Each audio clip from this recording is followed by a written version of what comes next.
Well, we're actually in my office where I spend the majority of my work week. This is at Restored Life Counseling. I am a licensed professional counselor here in Conway. I'm also a registered nurse. And this is where I see clients. So you're on the couch today. That's a little nervous spot for most people to be. So I do counseling. Primarily, I see women. That's probably 80% of my practice. I have some couples, and then I have some men that I see. Awesome. My heart is for women, and it's for their unique struggles that they face. Their voice that they have a hard time using, some of the unique healing that they need to go through. That's really where my heart is. So that's why I am excited to be here today to talk specifically to women about emotions, which sometimes is like the dreaded topic we don't want to talk about at all. That's right. It does scare a lot of people, but I would just ask for everybody who is watching this video, just kind of take a minute to just take a deep breath. You maybe have been totally overwhelmed with everything that's going on too, but let this be a safe place. Let us just talk, and you guys watch the conversation we're going to have that we have totally not rehearsed. We have no idea what we're going to talk about, but here we're about to go with some thoughts that we have in mind that we would like to discuss, and you just be a part of the conversation. The other thing I'd like to just bring up and make sure that you guys remember, because I always like to make connections, but Jennifer has shared with us at both Conway and Little Rock locations, we've talked about the mental load and what that looks like as a woman. And the example that you might remember that's so vivid in my mind is when you talked about brushing your teeth and how your husband saw that just as the kids need to brush their teeth, the end. But as a woman, the mental load was, what if they get a cavity? What if I have to schedule a dentist appointment and take off work? And do they brush their teeth right? And on and on and on. That just was so vivid to me in my memory, and I think about that. And so I just was appreciative that you shared the mental load with us at that point, because it opened something in my mind that I thought, I've never been able to give a name to this. So anyway, this is Jennifer, just so you remember who that was that spoke with us at those locations, and we're here. And so what I want to ask you to do is just take all the ladies back to that video that you guys did this weekend. Tell us a little bit more about that so that they can kind of be filled in. Maybe some of them saw it, maybe they didn't, but just share with us what you were sharing on that video. Sure. One of the things that I get to do as a counselor that I see has a lot of power is a really simple thing, and it's called normalizing.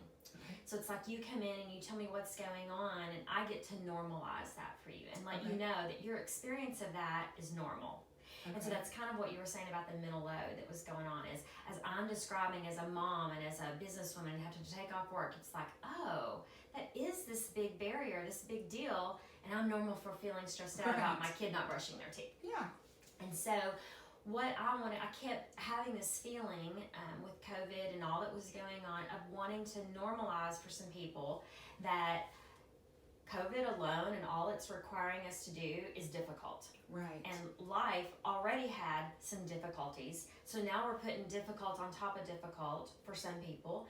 And like you said earlier, it amplifies things. And so if there's struggle going on just because of the amplification, that's normal. Right. And I just, my heart was wanting people to know that you just got some extra challenges, and it's not just where you're going to get your toilet paper. Right. It can be that really invisible thing, like I have this strained relationship with my teenager, and now we're forced in the house together. Right. Or I have this strained relationship with my spouse, and we don't normally sit this close together on the couch, and we're not forced into such constant connection, constant closeness, because we're normally going to work and then fixing dinner and then getting the kids ready for bed and then going to baseball.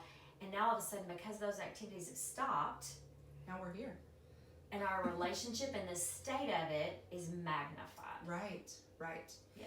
And that really is what made my mind go, we've got to bring this to the ladies, because I immediately thought, there's a lot of women within our community that maybe I do know their stories personally, and I was thinking of their names or thinking of, this may be a big thing for her, this may be a big thing for someone else, or to be very honest and raw, it's a big thing for us. So some of you know that, Derek and I, we've been married for almost 2 years now, and And it's been a very stressful 2 years worth of marriage. It's a big transition because you also had a baby within that we time did. too. Those We are did. huge transitions. And moved. And so Yes. when you add all three of those things together, I sat there and I listened to that video and I thought, this complete stimuli, whatever, self that I feel right now, that I can't even make heads or tails of who I am or what's going on. My work life is very stressful, and then I can't find the things I need for my family, and then I can't deal with my own emotions, and all I wanted to do is go hide.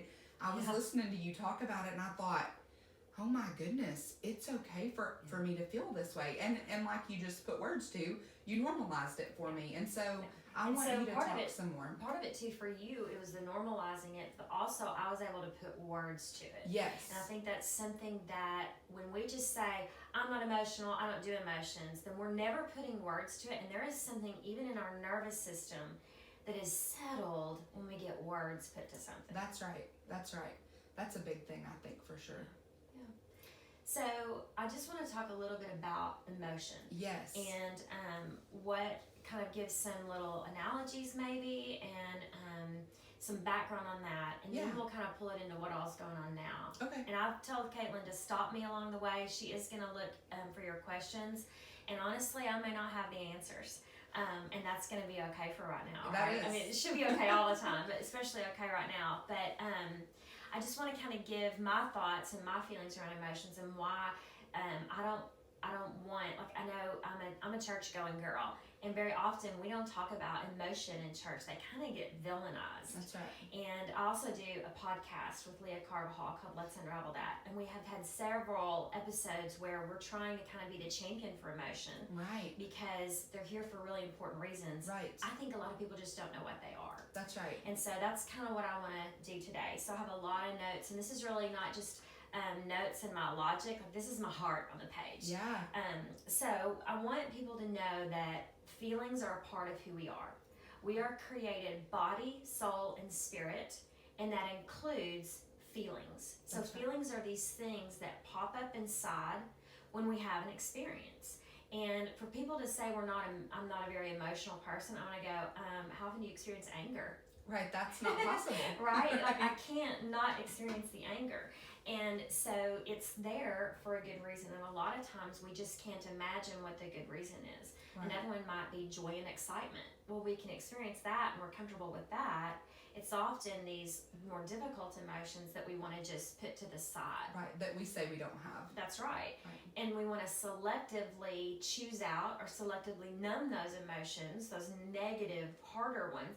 And Brene Brown, who I love, has taught us we can't do that. You can't selectively. That when you start trying to selectively numb out fear and anxiety, you end up numbing out even the good emotions too. That's right, because we're not capable as people to just pick which emotions we're going to experience. Because it's a part of who we are. That's right. It's there for good reason. And so how we've been living our life is for most of us, our feelings are an undercurrent.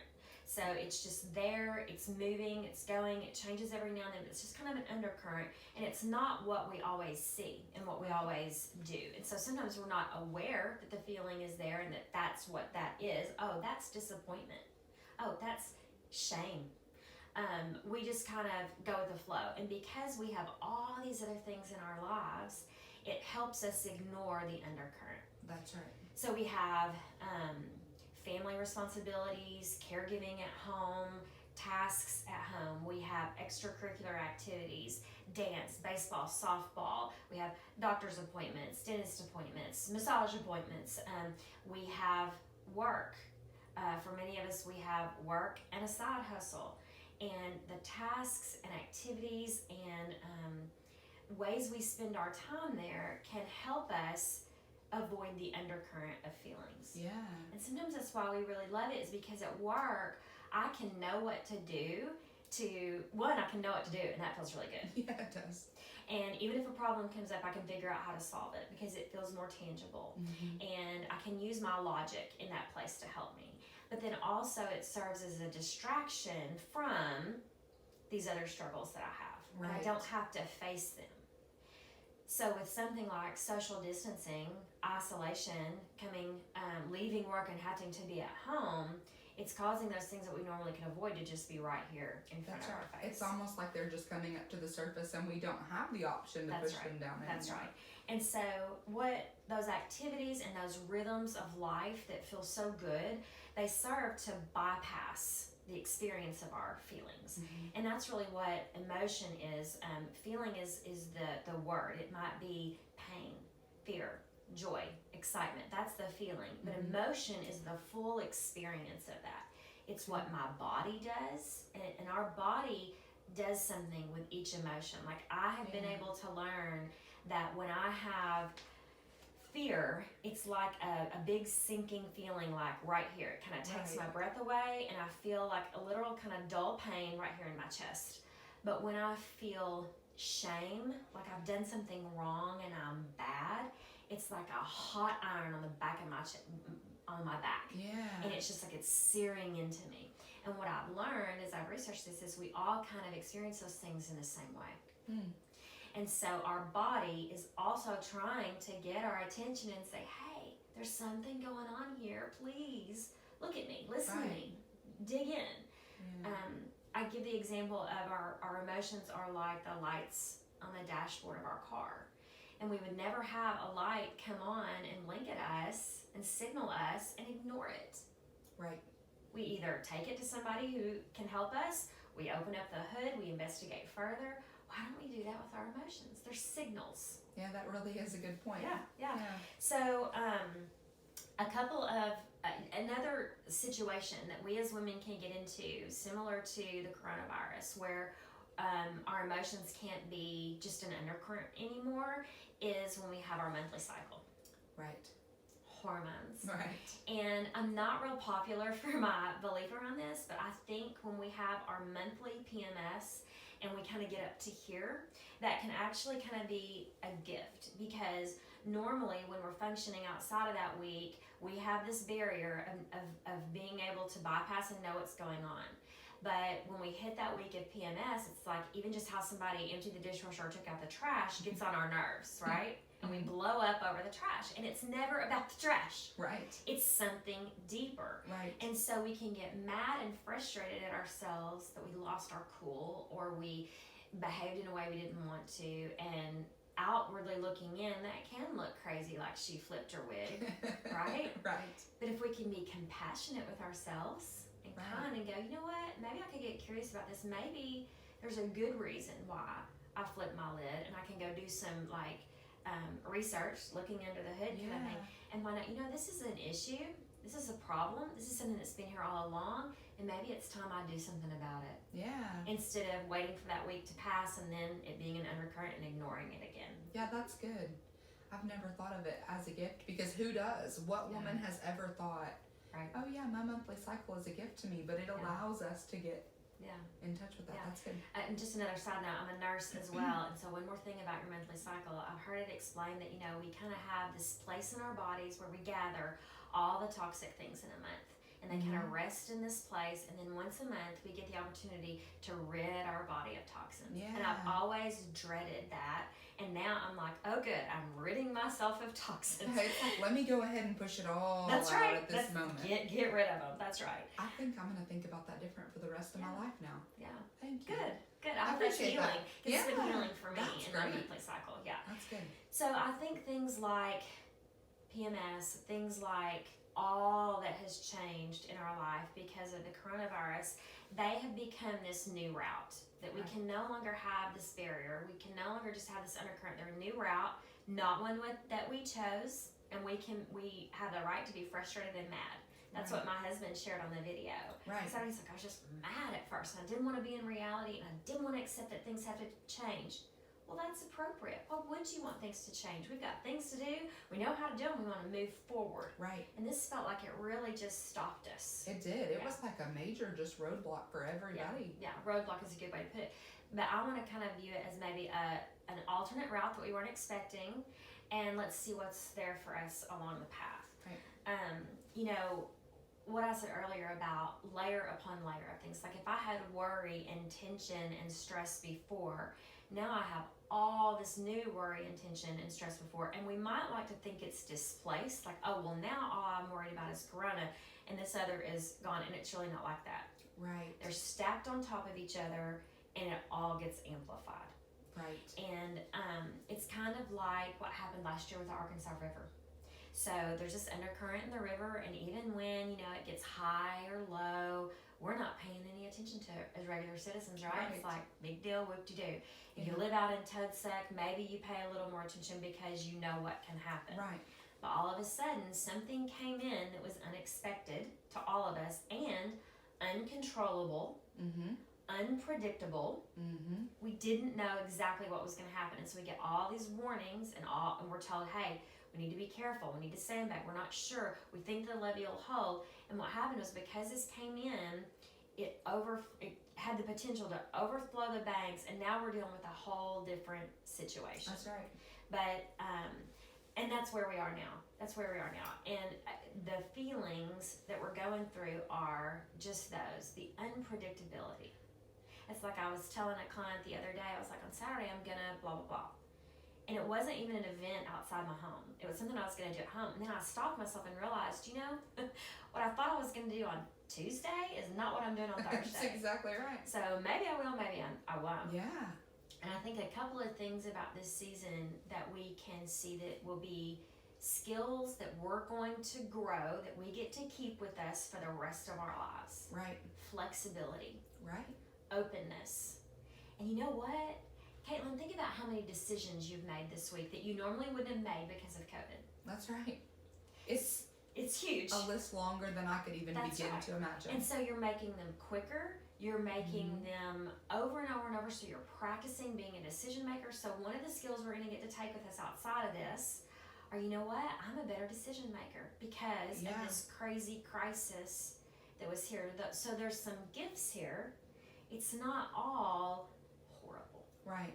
That's a really good point. I want you ladies to catch that because it just kind of hit me in a different way where I thought I'd never thought about that. But what Jennifer just said, if maybe for me to unpack it a little bit more for you, is in the middle of every crisis, we have the opportunity to look at it and either panic or try to learn something out of it. And what you just shared was the opportunity to look at this whole situation and go, there's something good that I'm going to take away. And Melissa Felinski Gordon was sharing with me yesterday that one of the things that she really enjoys that's happened in this whole thing is she's learned how to be a more productive version of herself at home in a space that she used to not be able to be quite as productive because she was always so tied between things to do. And so that's a gift that she learned of her own, is the ability to be productive at home, what you just shared, to be able to be a more decisive person. For those of us who that's not our natural personality, that's a great gift. It's forcing us into that. That's great. Yeah. And even just things like being able to be a creative person and realize that you have that gifting to be creative, to come up with an alternative that maybe somebody else wouldn't have thought of. That's really excellent. So I'm really... Yeah, creativity is something that's really being born and growing inside of all of us through this time too. Yeah. Ladies, if there's something that you realize is a gift that, you know, just by saying that, if there's a gift that you realize, would you comment those? I'd love to hear and read back over later what it is that you're thinking of. And even kind of what we're talking about with regard to making decisions, some people might say, well, gosh, this is the worst time for me to be making a decision because I'm so emotional. And so I want to speak to that because I think emotions have great value even in making decisions. I love the Enneagram, and Chris Hewerts he's the author of the Sacred Enneagram. And he goes about it like not describing it and telling us who we are, but more of the soul and spirit part of it. And he says that our emotions have raw intelligence. Okay. And I love those two words together. Our emotions have intelligence. It is raw. And so we all know people who act and live directly out of their raw emotion. Right. And that doesn't usually go well. Those are the people we want to say, hey girl, tuck your crazy in. Yeah. Right? Right. But what we need to understand is that, again, we are creative with feelings and with emotions. We can't not be that way. Right. So why is it? There's got to be intelligence here. And so part of what we can learn in this is to slow down and pause, get curious. What is the emotion? We can learn to name it. And hopefully I'll remember towards the end to just name the big 8 emotions that we all experience. They have different shades and colors, but they all kind of stem back to these 8. They're there for a good reason, and they have information. And so it's not that I will take in this information like fear, the one that probably most of us are commonly experiencing, and I'm going to live out of that fear and never do anything ever, right? But I'm going to listen to it and then adapt. Right. I had a friend who yesterday had something really frightening, really out of the norm happen to her, and it really shook her to the core. And she was already experiencing a lot of anxiety. She's an Enneagram 6. They have a lot of fear. They worry about worst case scenario, and this coronavirus really had her in a place of worry already. Right. So this fear struck that was out of the blue, deep to the core, after she got away from the danger, and thank God she got away from the danger really quickly. After she got away from that, something kicked in her where she was like, I saw her, she laid down for a minute. So she put her body to rest. Then after she let kind of those chemicals of emotion, and there are chemicals that come on our body with emotion, we have to let them kind of wash through. Then she was like, you know what? I've been feeling like I've been kind of in a place of freeze for a long time.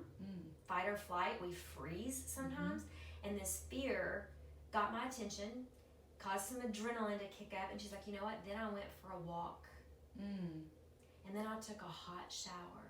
So notice how her fear kind of gave her some energy, jolted her, kind of shook her by the shoulders, right? And then she made some better logical choices that really, I bet there's a place inside of her that knew she needed to be taking care of her body in a better way. But fear actually moved her, forced her right into that place. Yeah, that's good. So that's an example of body, soul, and spirit working together so that we are more full people helping us. And today she feels a lot more calm. She feels better. And she's like, you know what? I learned I've got to be moving my body more during this stressful, worried time. And I believe that it's her emotion that moved her into that place. Yeah. So that's an example of intelligence that, other people use that fear and maybe they start cutting. Maybe they start drinking to numb out. And that's trying to calm the body in a really unhealthy way. Yeah.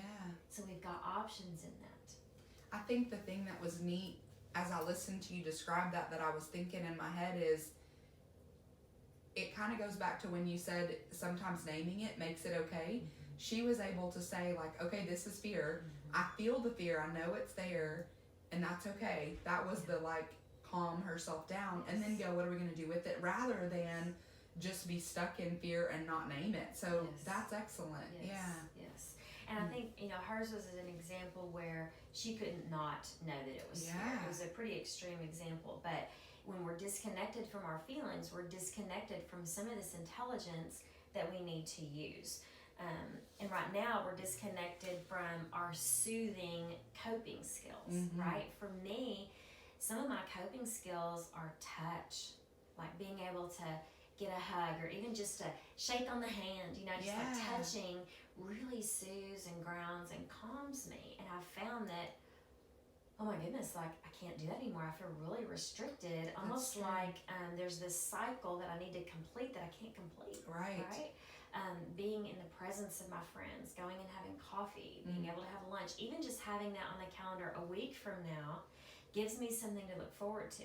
I had been out of town, and then so I was away from one of my friends, and then she got sick, and I was away from her, and then we had all this stuff going on, so we're away from each other, and I just find myself yearning to be in her presence, because that's a coping skill that helps bring peace, which is also a feeling, into my life that's not available to me right now.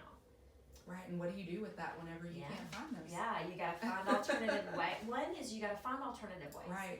And we're doing that. We're finding other ways to connect, like through Zoom and Facebook, and Marco Polo app is one that I use a lot with my friends. But I think that they are all going to some degree fall short, and they should. Right. We don't need them to be a perfect replacement Right. for in-person connection with someone. That's right. And so part of that falling short just shows me what my need is. And my need is, I want more connection in my life. I want more physical touch in my life. And so one of the things you had asked me is like, what does that couple do that is like forced on the couch together and they really don't want to be on the couch together? Yeah. Well, you know what? Some of these issues, some of these feelings that are coming up are too big to solve right away. Right? They're too important to rush to a solution, and they just can't, there might not be a tool that's going to make that better right away. Right. But we can become more aware of what's going on, more aware of what I need. You know, I need to be able to sit on the couch with you, get some comfort, have some laughter with you, and not have this big fear of rejection. Right. Right? So if anything, we might not be able to start the solution yet, but part of that is the pre-work that we do. Just the awareness is huge. And the awareness, being able to name it, being able to write it out. You know, journaling right now is something that, of course, if you go to a counselor, you're going to hear them say, write stuff down. And part of that's because you get it out and you don't have to continue to hold a place for it in your mental load. Right. But right now, it's really more important than ever. And if we don't take what's going on, kind of the jumbled up things that it's like we had this salad and it got all dumped out on the table. And if we don't take it out and look at what's being exposed to us, we're missing an opportunity for, once this is over, how do I want my life to look different? Right. That's huge. Yeah. That's huge. Yeah. Allison Cook talks a lot about emotions. She's a psychologist, and she has a book that is a great resource that I recommend all the time, and it's called Boundaries for Your Soul.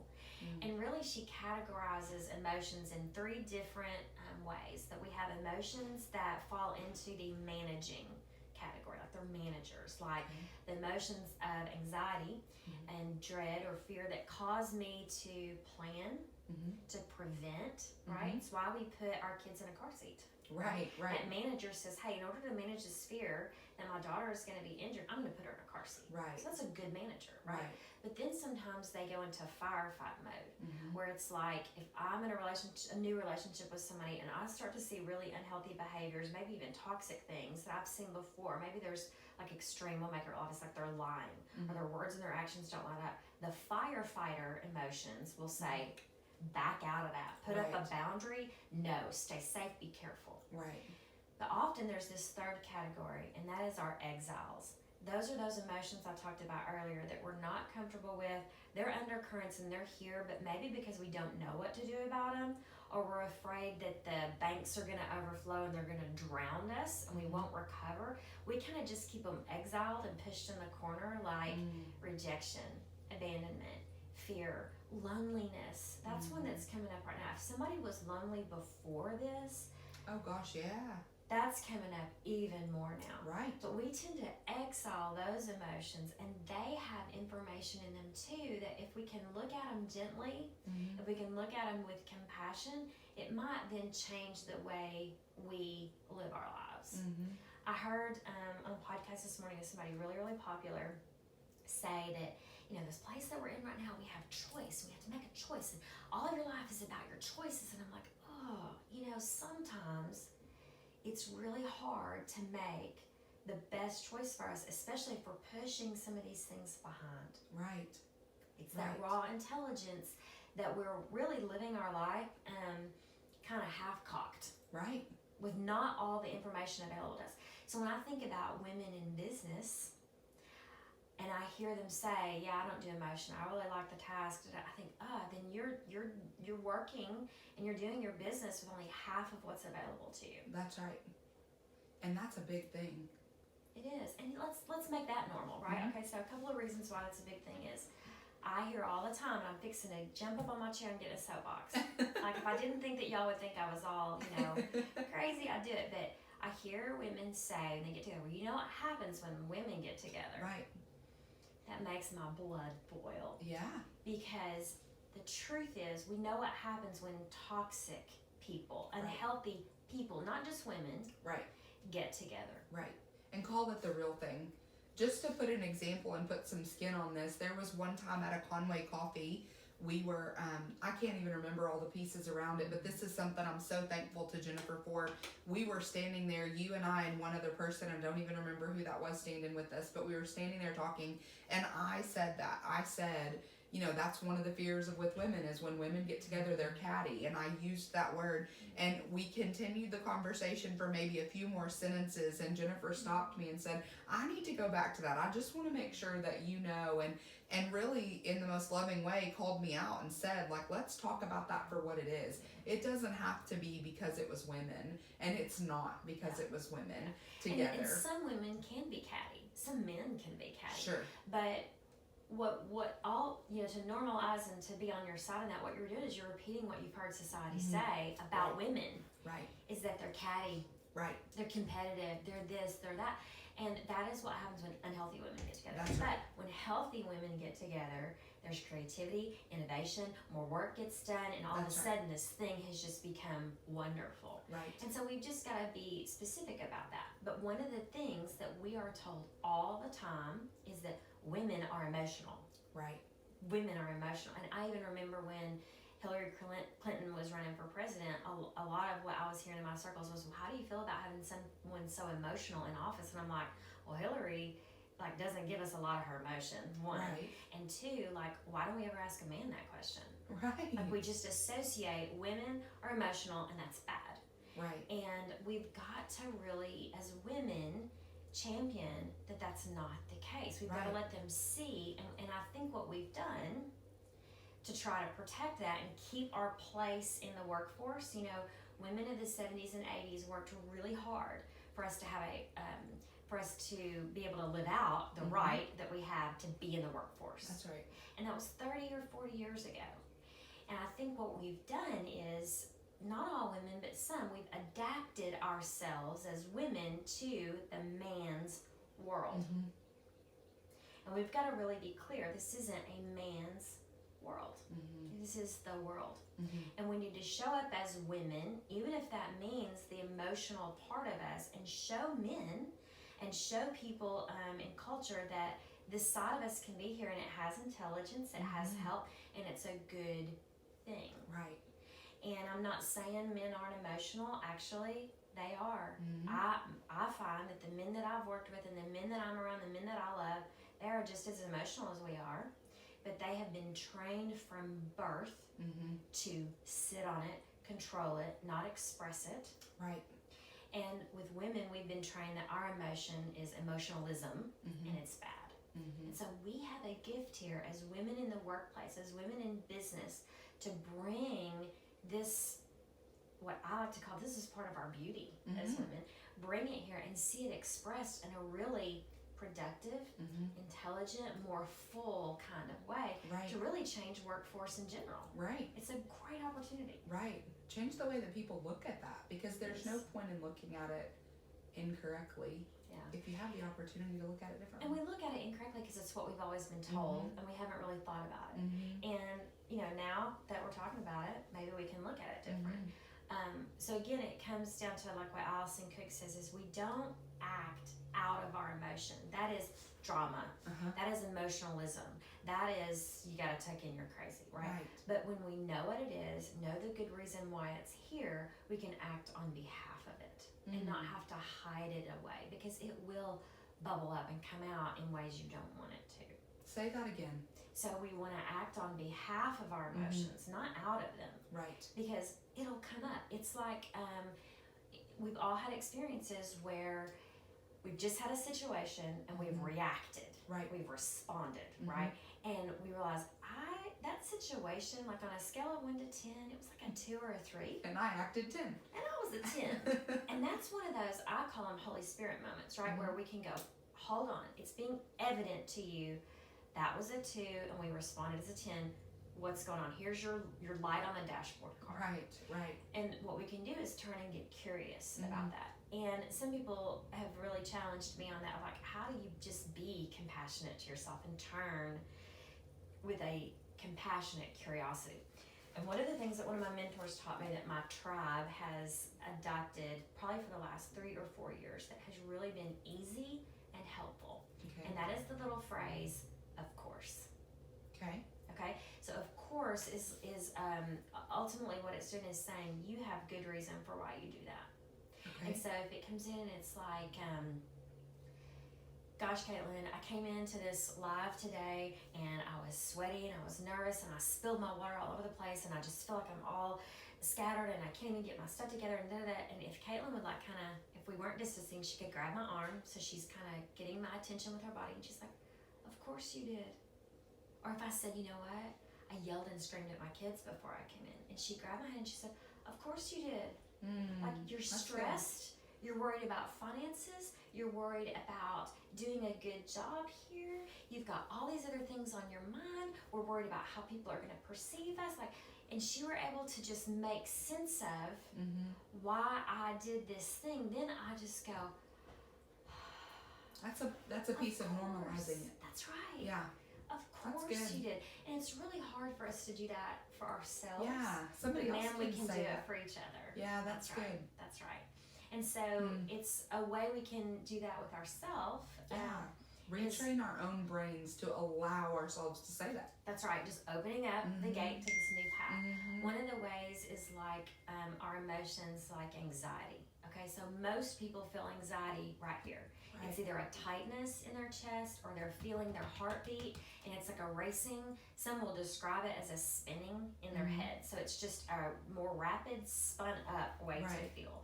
And the perfect example of when some of us experience this is the night before we have a flight out of town, and we have to get up at 5 a.m. to be at the airport. And the night before, what happens? You don't sleep. You don't sleep. Because you're scared you're going to miss your flight. Because you're scared you're going to miss your flight. And you wake up every hour on the hour. And then we get pissed because I'm not sleeping and I've got this thing I'm going to, and and then we get mad at what our experience is. Okay, so a way to do this with ourselves is to go, well, of course I woke up every hour on the hour. Yeah, my body is anxious for good reason. It's trying to make sure I don't miss my flight. And so even sometimes when I'm feeling my heart just pound, I'll put my hand on my chest, not to push it down, but to like experience it even more, to get really in tune with the sensation and almost really thank my body. You know, like, you know what? This thing I'm going to, it is a big deal, and it would be terrible if I missed my flight. And body, you're just trying to warn me, to keep me safe, to protect me so I don't miss that flight. So I hear you, I appreciate it, and somehow, if I don't get any sleep, I'll figure it out and I'll make up for it. And then my whole body has just started to calm because I'm listening to it. I'm paying attention to the signal and the warning that's coming. But if all I ever try to do is suppress it, beat it up and berate it for betraying me, then it's gonna just ramp up. There's no productivity that comes out of it at all. Anything that we ignore that's trying to get our attention is gonna ramp up. That's right. Yeah. And if I can calm my body with my feeling and my emotion, then my logic can step in and be more logical, can be more clear. And then I can make decisions from a whole new place. But not if I keep that going and I'm trying to make a logical decision, I'm kind of just constantly you're distracted. Stuck between the two. Yes. That's good.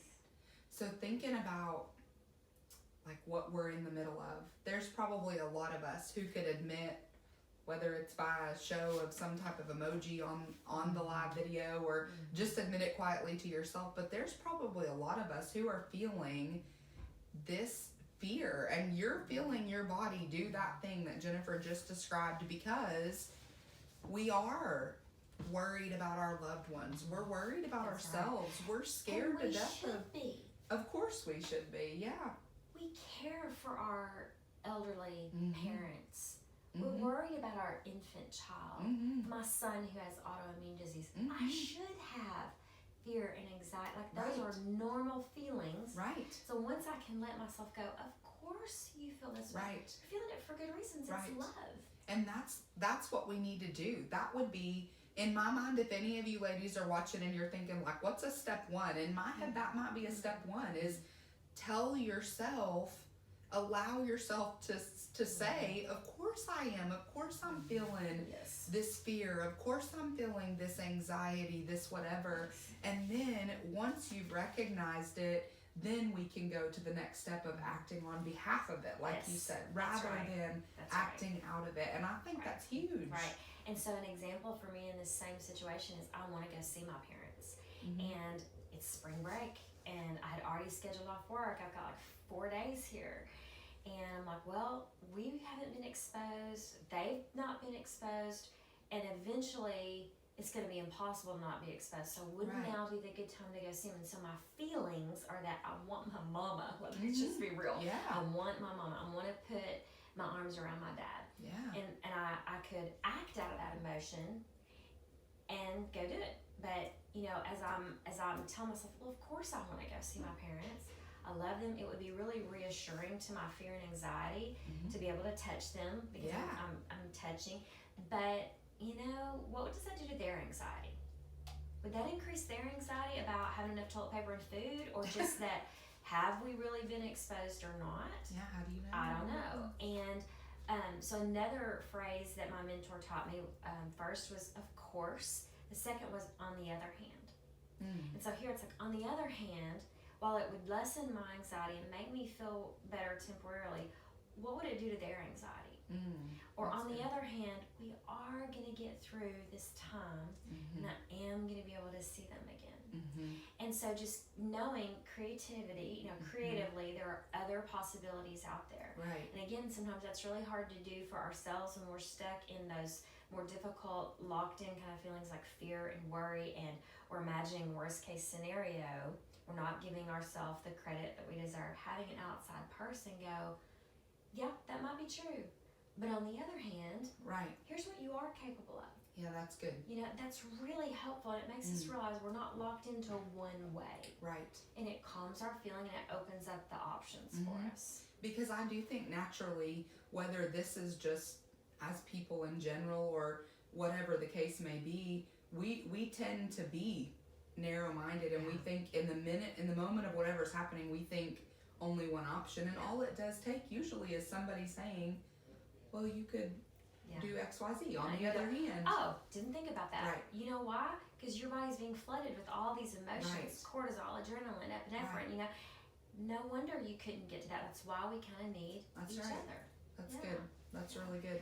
I said I wanted to come back to the 8 core emotions, and I just want to list those out, and maybe if I can get fancy, I'll figure out a way to copy and paste it into the comments. Okay. But that would require me learning something new and getting. We can do that. We'll figure that out.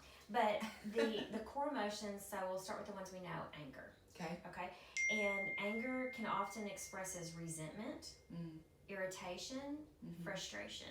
And anger is one of those emotions that many people like push back, is like, that's not the one I want to feel. Right. But a lot of times the resentment that comes up with anger is like from you being hurt and never having said anything about it. Right. In which case, I kind of need my anger because I was hurt and this is not okay, and I need to put voice to it. And so anger can even create some passion and some energy to do this thing. So there's gift in anger.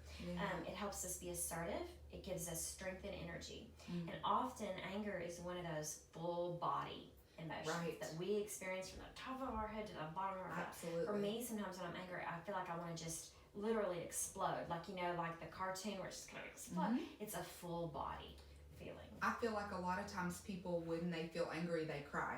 Yes. And it might seem like that's a weird thing. Like, why would you cry when you're angry? But that's because our body needs relief and a lot's going on. Cute episode from Let's Unravel That about why it's powerful to cry. There are chemicals that are released when we cry that are very similar to pain reliever. And so it's like your body knowing you need relief, having it here available to you. But what do? Often when we need to cry, we choke it down and dial it back. We're not providing that natural relief that our body wants to. And it would have been so much more healthy to just go ahead and feel that. Yes. That's good. Fear. So fear is often that apprehension, that unable to move forward, and we're not real sure, and we feel hesitant. It's overwhelmed. You described that earlier. You're saying overstimuli. Is that what it is? Overstimulus? What am I? Yeah. Overwhelmed. Yes. Threatened. That's fear. It's just like if I'm driving and I see a deer and I step on the brakes, it's fear. that allowed me to step on the brakes. Right. Because there's a threat here. Mm-hmm. So in that case, fear is a really good thing. Mm-hmm. Fear can provide wisdom. It can provide protection. It can even provide preservation of, I do have a little bit of fear of getting the coronavirus, so I'm not going to go out to Walmart just to get that one thing that I need. I'm going to wait, Right. And so it can help us make good decisions. We don't want to let fear drive the show, or we'd never do anything. Right. We don't want to let fear to tell us who we are, but it might give us a little bit of information to make our decision in a different way. That's right. Often fear is experienced in the pit of the stomach, or it feels like I can't breathe. Like I'm just suffocating, like the walls are closing in on me. Yeah, that That's feels fear. right. Yeah. Pain, it's hurt, pity, sadness, loneliness. It's often experienced in the chest, and it is a literal hurting. Like Right. for me, I've learned that when my feelings get hurt, I literally feel hurt. Yeah. I feel pain. And gosh, what's the gift of pain? Well, healing comes through pain. It's like sometimes as a nurse, we would have to do something that was going to cause the patient pain, but ultimately healing was going to come. Right. I had the hardest time starting IVs because I knew the needle would cause pain until the older nurse beyond me said, that IV is going to deliver all the nutrients, all the medications, the antibiotics, and the pain reliever. They need the pain of that prick. Yeah, I was that's like, good. bring it on, let's do it, Yeah, right? that's good. And it can bring awareness to what's going on, growth, joy. We know that one. It's happy, elated, hopeful, and it can bring abundance. Happiness is temporary, but sometimes we need a little temporary happiness, right? That's true. Some gratitude and the realization of there's more here than I realized, and joy can show us that. And joy, just like anger, is usually experienced all over the whole body. Right. It's kind of a lighter feeling. Right. Yeah, I have some clients that I notice sometimes they'll take a breath. And I'm like, what's that? And they'll say relief, and really it's because joy and hope has come in. Yeah, They do feel unburdened. Passion is enthusiasm, desire, zest, energy. It gives us appetite for more. It gives us excitement, and we all need that. So today, part of what helped me get over my fear of doing a Facebook Live and all that would come with that is my passion for women, my passion for emotion, and that excitement and energy helped me do what I ultimately wanted to do. And in that we can feel recharged, refreshed, and even passion can help us be spontaneous. And that's how the body feels it. Is why did I just do that spontaneous thing? It was passion that led you to do it.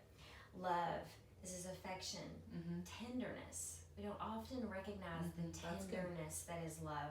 Compassion, warmth, and it's all often felt as a warm feeling. I've had clients who came in really cold, and once we get to this place of love and compassion, they feel warm and they're not physically even cold anymore. Love provides many things: connection, vitality, spirituality. Two of the more difficult ones, shame. So shame is that embarrassed feeling. Sometimes we feel really small. I find when I experience pain or shame, sometimes I'll literally even try to get smaller so that nobody can see me. Shame wants us to hide. We learned that in Genesis, right? When Adam and Eve experienced shame, they hid. For me, it's that hot feeling. So it can be felt in the upper body, and we can even flush. And it's not just embarrassment, it's actually shame that's causing our body to physically change its chemicals and flesh. Isn't that amazing? Yeah, that's crazy. So what good can shame do? Because we're often told, don't be in shame, don't experience shame. You're not, this is not your identity. But sometimes when we get curious about why it's here, it can bring humility.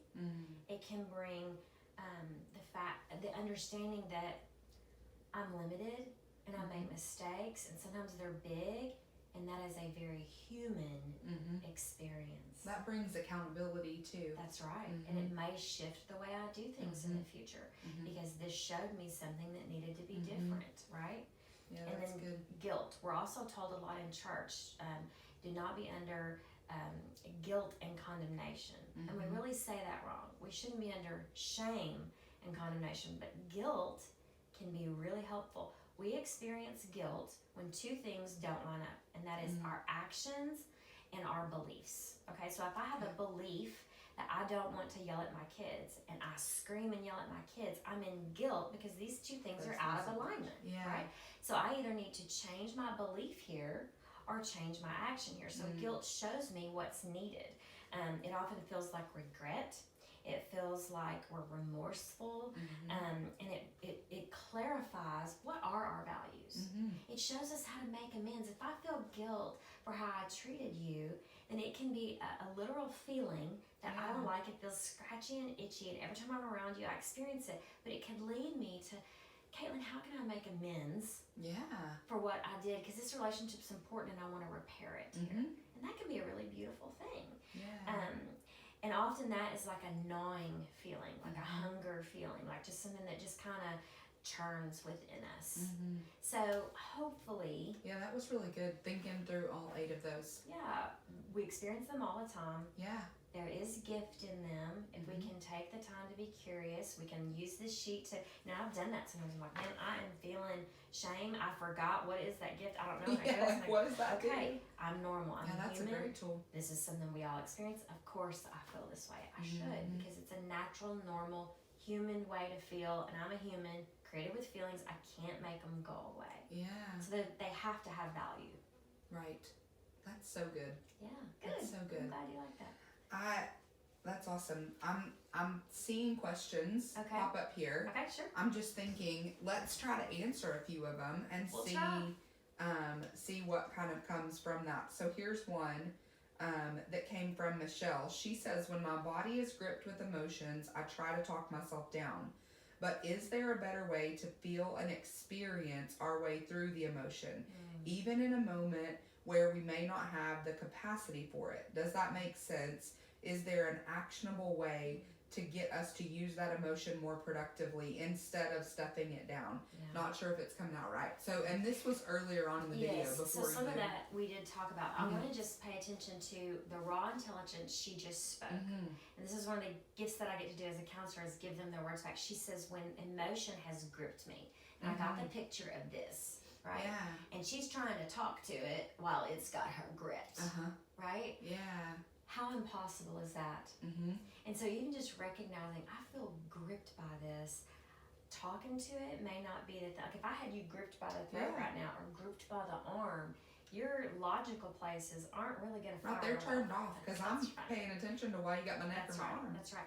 And very often, I think the body, when it's experiencing something, it's looking for a match, right? So like when we're angry, we want to punch a hole in the wall, right? Because I'm feeling this big in my body and it's looking for a match of a release, okay?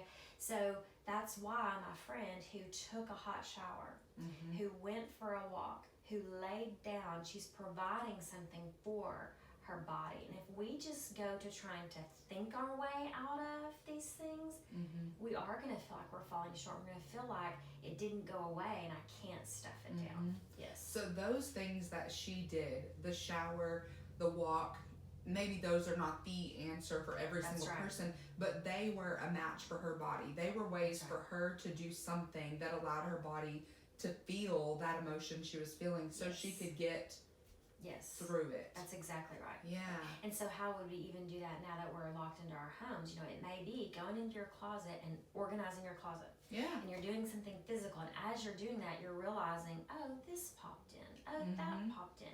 And it feels like there's some relief. Yeah, that's good. Okay, let me look back through. I was thinking that I saw one more. Ladies, if there are any other questions, please post them. Chris Jennings says, I love the term of raw intelligence. It's been a very tough week in the restaurant business. Oh, man. Chris, and for many others too. Yeah. She said, but I had a really good cry and the raw intelligence kicked in and we were able to put together a plan for how we wanted to keep the doors open for now. Thank you for doing this. It does make a difference. So yeah. And Chris, that's a perfect example. So for those of you that don't know, she owns Cross Creek Sandwich Shop, which is one of my favorite places to eat in town. So and I love her presence because she's got just a calming presence about her. And man, talk about business being just at a dead halt and none of your control. And in which case, crying about it, you know, some people say, well, why cry about it? Because that doesn't do any good. And I would say, that allowed her body. That's right. It was the expression of all the feelings she was having. It provided that pain relieving chemical. And notice how she said her sequence of events. I finally had this big cry about it, and then we were able to figure out what to do. Yeah, that's awesome. This one says too, because of our emotions, not from my emotions. Yes. Yeah. We want to act on behalf of them, not from them in their rawness. Yeah. Yeah, that's good. That's all the comments there for now. So thinking about any of the other things that maybe even came to your mind or that you want to share, are there any other things that maybe we should throw in here or add to? Is there anything else? I think that the only thing would be for people to keep in mind we're doing the best that we can do. And we really don't like to accept that about ourselves. Am I really doing the best that I can do? And I want to say, if we look back at our life at a time when we look back and go, I should have done something different. You know what? If you knew better, you would have, especially knowing what you know now. And so for some people, like your friend, I think you said Melissa, she's learned how to be more productive at home because this wasn't something she could do before. And this is something that's helped her and she learned how to do. Well, for me, I need to learn how to be less productive at home because I can get into task mode and then I don't want to sit down and watch a movie. I don't want to sit down and play cards. And so part of where it's pushing me is to be less productive and more playful and wasteful of my time. And so I think as in business, you know, we kind of follow all the same circles and we get told all the same things like, this is the time to clean up this and do that and da-da-da, get organized on that. And you know what? That's really hard to do when there are all these emotions pulling in us. We lose focus. We lose concentration. If we keep putting our pressure on this time to be productive and get stuff done, then we're probably going to get more frustrated. Yeah, that's a really good point. And so, is being playful, is being, sitting down and playing cards with my family, or just zoning out every night, is that really wasteful? I'm not so sure. My brain and my body might need that. And so it's different for every person. Also, I think I have found myself on social media way more than I ever have been. Right, same here. And I want to normalize that a little bit. There's two reasons why I think that I know of today why I'm doing that. One, it's the uncertainty and unpredictability. I'm looking for new information to calm me, to go, oh, okay, this is not as bad as I thought it was. Oh, what's happening now? So I can somehow get control of something. And you know what? It's not available to me. It's not doing that for me. And this other part of me is I'm looking for faces. I'm looking for funny memes. I'm looking for what are they doing. Not so that I know what to do and I have more on my to-do list. I just want to feel connected to my people. Right? And so I think we've got to do a little check of what are we going for. If we're going for relief and for connection, then that's good. And we need to know that we need that, and we need to know how much that's enough. But if we're going for certainty, for predictability, for a sense of control, it's not going to happen. It's just not going to happen. And so we're going to find ourselves on there more and more and more and more, looking when it's not there. That's it's good. Not there. Right. That's really good. I was thinking, as you were saying that, there was something that I was thinking, and then I went in my mind to that place and let myself feel that. So that was really good. Let me think if it'll come back. Okay.